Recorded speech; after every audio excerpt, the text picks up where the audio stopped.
Greetings from Shenzhen. This will be my last video here because actually I'm about to leave to Beijing, from which I'll later on return to Germany. So slowly my little exploration here in China is coming to an end, and let me talk about something which is the regional differences in China. So where NIO also, by the way, needs to improve. So here I'm now in Shenzhen, and I will show you a couple of videos that I've made just watching the traffic, like how many EVs you really identify here in the city. Like if you can name all of them, then I'm proud of you. There's so many different brands, of course, and this is indeed a very intense competition here. And Shenzhen isn't really a stronghold for NIO, to be honest. They are stronger in Shanghai and in Beijing. And this comes maybe also down to, for example, local players that are having manufacturing closer here, but also more established sales channels. For example, like also even Xpeng and Li Auto, which are here more in southern China, selling much better. Also, I noticed Tesla here is quite strong compared to actually if I go to the city centers in Beijing or Shanghai. I think the share of NIO ownership is actually higher.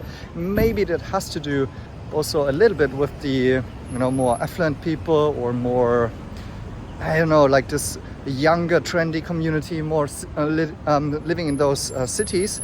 However, Shenzhen is also, I think it's taken over the list of billionaires worldwide, where there's a very big density here in this city, and this shows just how massive this country is and how different it is. Like also with the city outlet quite different, the infrastructure very different, the support policy is quite different. For example, here in Shenzhen there have been local subsidies where everyone was just piling into there. People were actually coming from different parts of China just to buy the EV here in Shenzhen because there was actually so much support. And this shows how difficult it is for some of these new players to actually tackle these markets and get a good share everywhere. I think it also comes down to local support. For example, a company that is not on the radar of many is GAC, so Guangzhou Automotive, the state owned company, and they have really good EV models. Personally, I like the GAC Ion a lot, to be honest, and it's one of the best-selling EVs in China here. And they're doing really well here in Shenzhen. And this is like hard to break into if you don't know, or if you don't have this established legacy here. Maybe the guanxi, the connections, and the manufacturing established here locally. Then for some brands it's harder to break into, and they first need to get the relevant traction also amongst consumers, because there's lots of in China oftentimes things where everybody are piling into, right? And this is what Tesla has really done well, in my point of view, is that they there's not a big question anymore whether you buy Tesla or not. It's of course a very great car at a good price.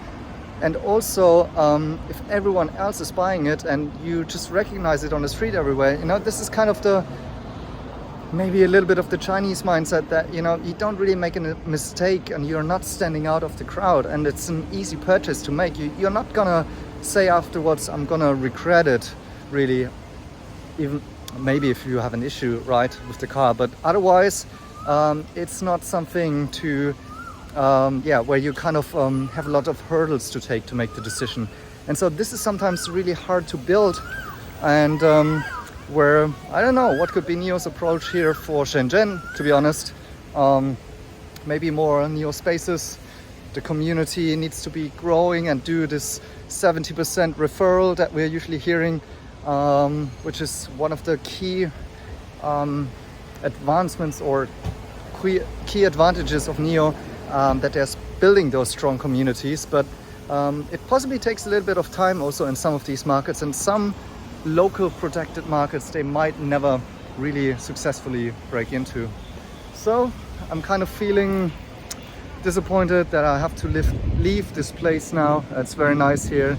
the sun is out, it's a very good climate, and obviously, as you can see, everywhere is like very clean. It's green. I'm flying to Beijing today. I'm not sure how the air is going to be. Beijing also got greener and greener, but the last time I've been there during this trip was actually quite polluted with a sandstorm. So, and the traffic is much worse than here. It's older, and frankly, even Shanghai is now giving me the vibes that the city has come of age and is a little bit older. So, you know, these regional disparities are maybe not obvious if you're looking from China just as a China, this big country angle, but actually each of these cities have like 10 to 20 million and even more inhabitants, and are like even like entire countries in Europe. Yeah, so it's not always easy to say China is like this, China is like that. Also, please keep in mind the stuff that I'm showing you here. You know, I'm just been to first-tier cities, like the big cities. This is China, yes, and I'm trying to show you a big part of what China really is that usually you possibly don't get in the news.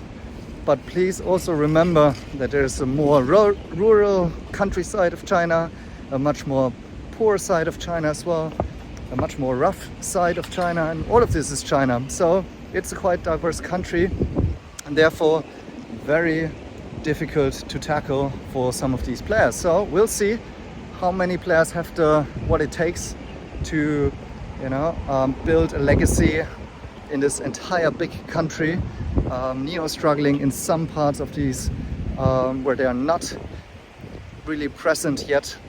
So again, I'm showing you some footage here. Maybe I leave a longer video for Patreon only, without any comments, showing you how it looks like here in the streets, what kind of EVs you see, and you'll see that there are fewer NIOs here, for example, than in the rest of other cities like Shanghai and Beijing.